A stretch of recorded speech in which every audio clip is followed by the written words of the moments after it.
Hey, good morning, team. It is Tuesday, August 20th. I'm Amy Corr. I'm here with Kevin Van Neck, and here we are at Goose Island. Today, we are going to be talking about the power of no. That's right, the power of no, and how that can be very impactful when you are working with your clients. Pick up whatever you've got at home, and let's jump into the next episode of Coffee with Amy and Kevin and talk about no.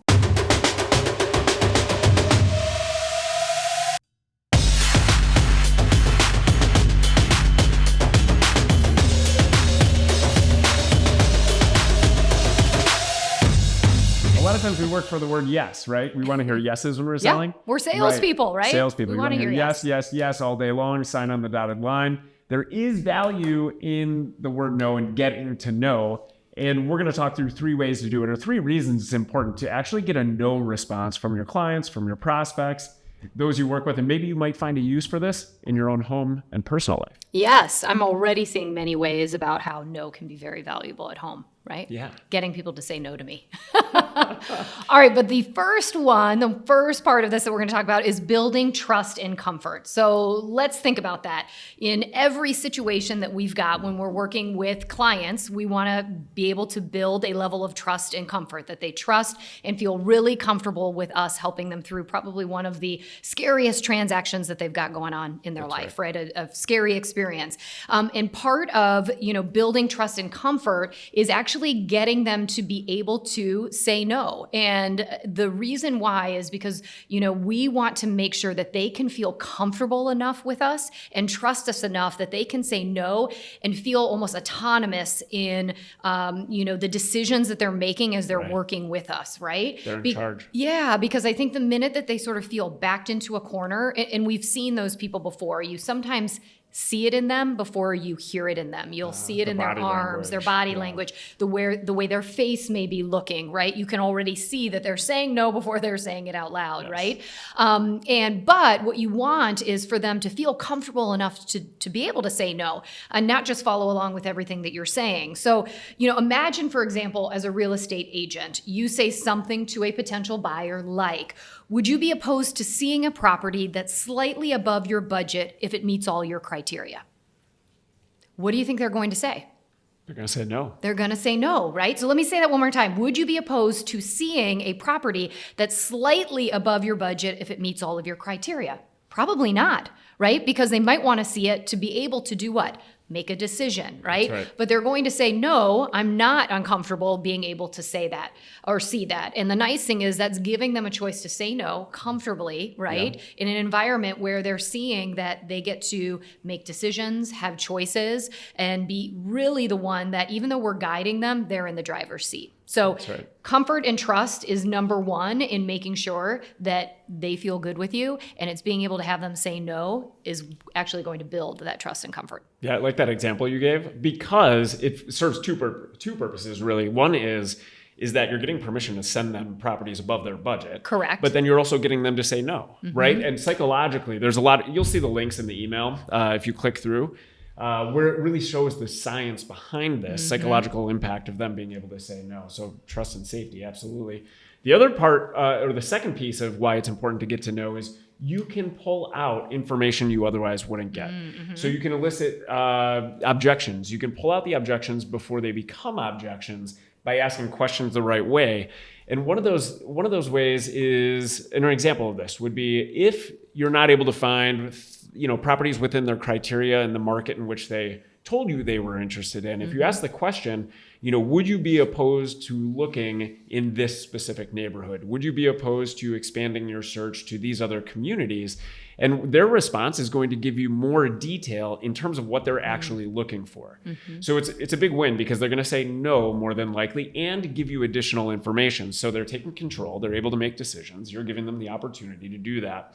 And also you get to find out maybe how you can save time and actually create success for them, because they're telling you more than what maybe they had initially shared with you. I love that, because let's think about it. And I know we've probably been in situations where, you're sitting with somebody and they're kind of always forcing you to just say yes.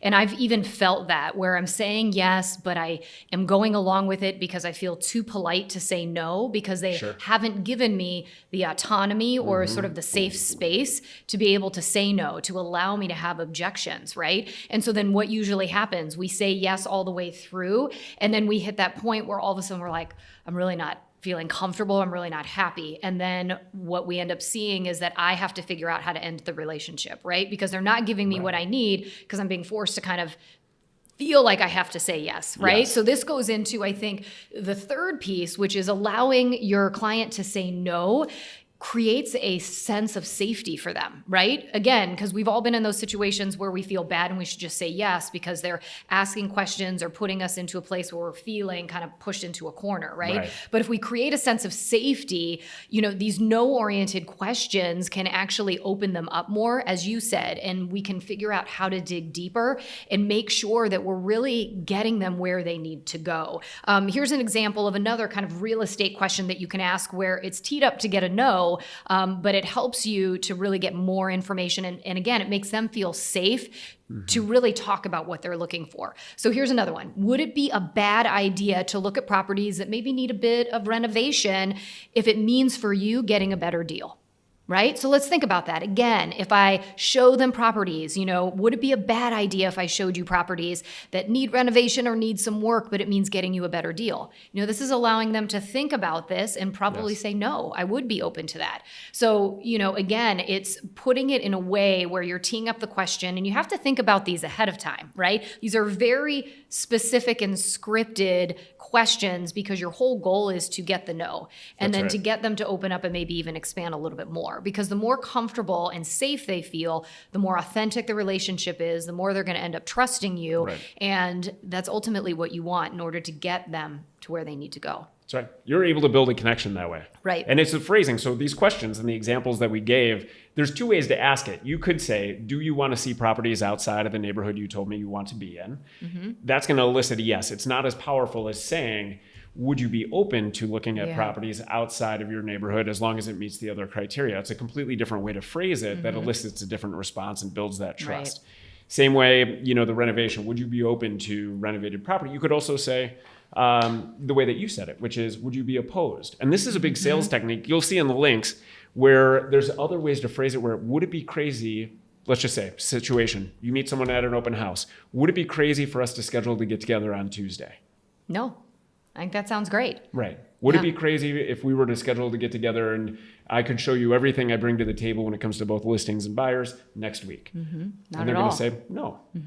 It works. It works. So Chris Voss, That's right. who is a hostage negotiator. He was a past right? head FBI hostage negotiator. He's written books, Never Split the Difference, really talks a lot about being able to use techniques such as this. And in fact, this is where we pulled some of these nuggets. That's right. But it's about getting them to say the word no that actually will get them to become more comfortable with you. So while we're in sales, and I know we want the word yes, the word no can be very powerful too, right? So don't be afraid of getting no's. That's right. On that note, we want to wish you luck in getting no's this week and in the weeks beyond. But we hope you found this really valuable today. We want you to make it a great week. And until we see you next time, remember, you got this.